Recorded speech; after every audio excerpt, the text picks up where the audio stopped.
Shalom, Bapak Ibu dan rekan-rekan orang tua dan juga para pendidik.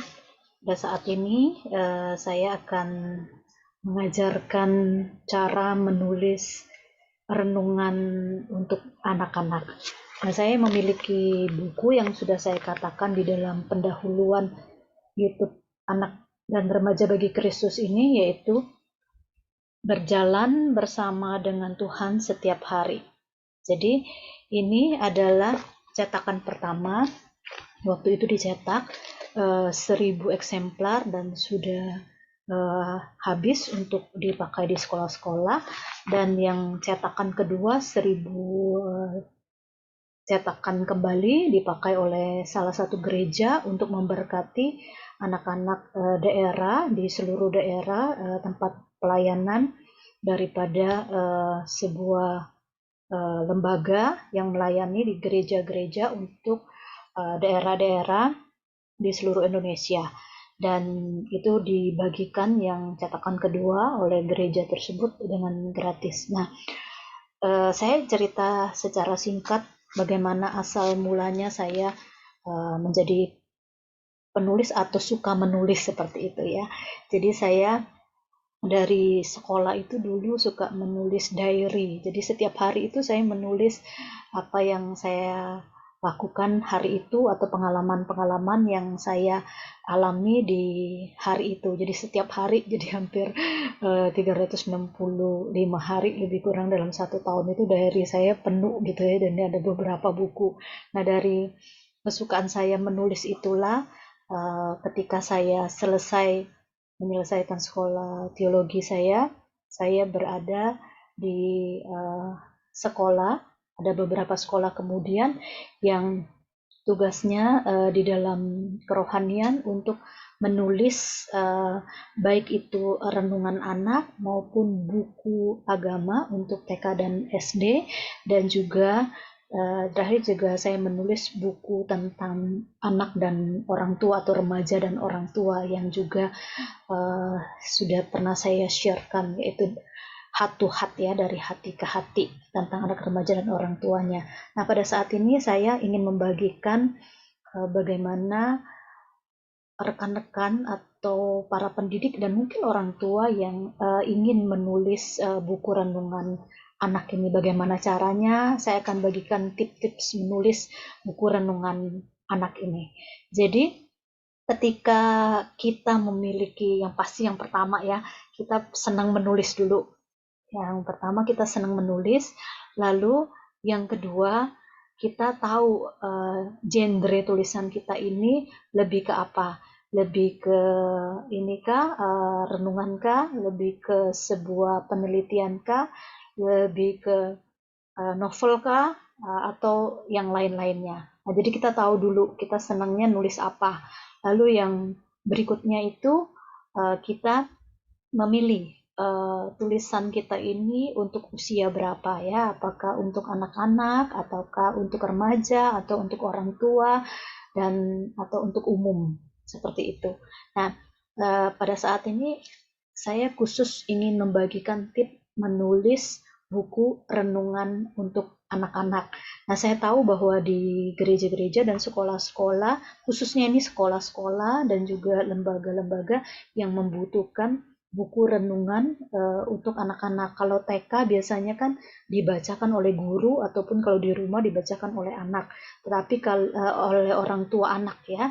Jadi kalau yang SD dibacakan oleh anak-anak sendiri yang sudah bisa baca baik di sekolah maupun di rumah. Jadi renungan ini bisa dipakai untuk saat teduh setiap hari anak-anak kita. Dan juga ada buku renungan remaja dan buku renungan wanita dan juga renungan yang lainnya seperti itu ya. Jadi ketika saya fokus kepada buku renungan anak ini, jadi saya menulis yaitu untuk anak TK dan untuk anak SD gitu ya. Sekali lagi, kalau untuk anak TK dibacakan oleh orang tuanya, sedangkan untuk anak SD dibacakan sendiri oleh anak karena mereka sudah bisa baca ya. Ada beberapa sekolah itu sebelum memulai kegiatan bersaat teduh dulu setiap hari seperti itu di kelasnya masing-masing. Ada yang dipandu oleh guru, tetapi ada yang anak bergantian untuk baca renungan itu. Nah, di dalam buku Berjalan Bersama dengan Tuhan Setiap Hari ini, saya sedang merevisi buku ini dan juga sedang menulis kembali untuk buku renungan anak di dalam tema-tema karakter. Kalau buku yang saya tuliskan ini, yang sudah 2 kali cetak ini berisi tema-tema Alkitab ya, dari Perjanjian Lama sampai dengan Perjanjian Baru. Nah, kita akan mulai saja ya caranya. Yang pertama pas yang tadi itu ya, itu adalah kesukaan kita menulis, lalu kita mau nulisin dari apa, dan juga akhirnya usia atau kepada siapa buku ini ditujukan. Nah, sekarang kita masuk kepada cara menulis renungan anak ya.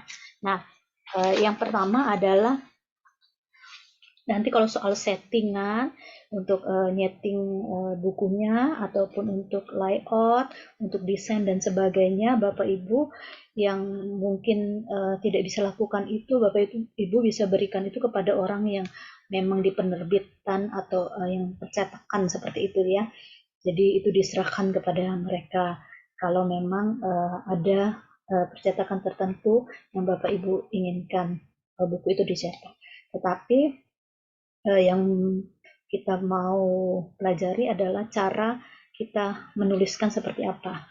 Yang pertama adalah kita harus menentukan renungan 1 tahun itu, atau mungkin bulanan. Bapak Ibu bisa mulai dari bulanan dulu, setelah itu mungkin nanti bisa tahunan ya. Jadi kita mau tema itu apa? Misalnya yang tadi saya katakan, oh ini buku renungan saya ini temanya Perjanjian Lama, Perjanjian Baru di dalam Alkitab. Lalu Perjanjian Lama dan Perjanjian Baru itu kan banyak tentang apa? Oh, tentang kisah-kisah yang kita pilih 364 hari berurutan dari PL dan PB. Misalnya itu yang pertama. Atau yang kedua, misalnya kita mau ambil dari tokoh-tokoh Alkitab 365 hari tentang tokoh-tokoh Alkitab ya, seperti itu. Nah, lalu yang berikutnya yang saya katakan tadi, yang next penulisan bisa juga tentang karakter. Jadi 1 tahun kita mau menulis tentang buku-buku tentang karakter ya, renungan tentang karakter.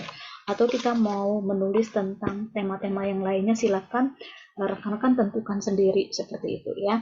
Nah, yang langkah pertama setelah kita sudah tentukan, saya masuk ke dalam buku ini ya. Kalau saya kan menulis yang pertama ini yaitu tentang kisah-kisah di dalam Perjanjian Lama dan Perjanjian Baru. Dan saya mulai pada hari yang pertama yaitu Allah menciptakan terang. Jadi saya mulai dari penciptaan ya.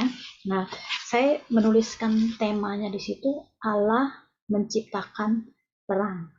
Nah, saya lalu di bawahnya diambil dari mana? Jadi judulnya dulu, Allah menciptakan terang. Ayat bacaannya diambil dari Kejadian 1 ayat 1 sampai dengan 5 ya. Nah, setelah kita menulis hari pertama, lalu Allah menciptakan, judulnya Allah menciptakan terang, lalu ayat bacaannya Kejadian 1 ayat 1 sampai dengan 5 ya, pasal 1 ayat 1 sampai dengan 5. Lalu kita mulai melihat ke Alkitab apa yang tertulis di dalam Alkitab tentang kejadian penciptaan yang pertama itu. Nah, saya menuliskan kata-kata Alkitab menjadi kata-kata yang saya tuliskan di dalam renungan ini. Seperti saya menuliskan seperti ini. Ada kata-kata Alkitab yang saya tuliskan, tetapi juga ada kata-kata yang saya tambahkan supaya bisa dimengerti oleh anak-anak. Pada mulanya Allah menciptakan langit dan bumi. Pada hari pertama Tuhan memikirkan hal yang amat baik untuk dunia ini. Apa yang Allah ingin lakukan? Ya, Allah berfirman, jadilah terang. Lalu terang itu jadi, Allah melihat bahwa terang itu baik untuk kita manusia. Itulah ciptaan Tuhan pada hari pertama, yaitu terang. Jadi di paragraf pertama ini Bisa satu paragraf, bisa juga dua paragraf tentang kisah yang tertulis di dalam Alkitab itu. Apa yang dikatakan oleh Alkitab, kita bahasakan kembali menjadi bahasanya anak-anak seperti itu ya, sesuai dengan usia mereka. Tetapi intinya tidak boleh bergeser atau tidak boleh berubah daripada Alkitab itu sendiri, yaitu tentang Allah menciptakan terang pada hari yang pertama. Nah, di dalam paragraf berikutnya, kalau yang tadi itu isinya ya Bapak Ibu, isi daripada renungan itu. Di paragraf berikutnya, kita tuliskan ketika Allah menciptakan terang pada hari yang pertama itu, lalu yang berikutnya itu berupa penjelasan. Nah, setiap manusia pasti membutuhkan terang, bukan? Tuhan menciptakan terang untuk kita semua, agar kita dapat sekolah, kita bisa bermain, dan orang tua bisa bekerja, dan kita bisa melakukan aktivitas atau kegiatan yang lainnya. Nah, terang membuat kita dapat melihat segala sesuatu dengan jelas, karena ada terang yang Tuhan ciptakan itu. Jadi ini penjelasannya ya Bapak Ibu. Jadi yang pertama adalah bisa paragraf 1 dan 2 diisi dengan isi daripada kisah di dalam Alkitab itu sendiri. Yang berikutnya adalah penjelasan atau yang sesuai dengan konteks yang dialami oleh anak-anak saat ini, bisa dikatakan itu sebagai sebuah bentuk aplikasi awal seperti itu.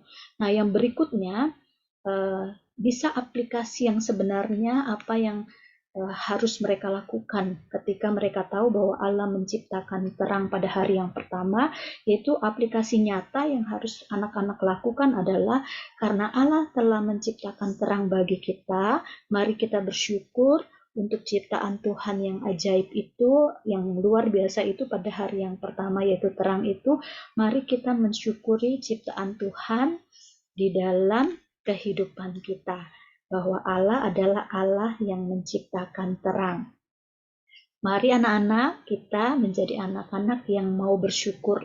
Jadi yang ketiga ini adalah aplikasi nyata daripada apa yang sudah mereka renungkan, yaitu tadi dengar cerita Alkitab, lalu apa yang konteksnya sesuai dengan kehidupan anak-anak, lalu yang terakhir adalah mereka tahu aplikasinya apa yang harus mereka lakukan kalau mereka sudah mendengar kisah itu.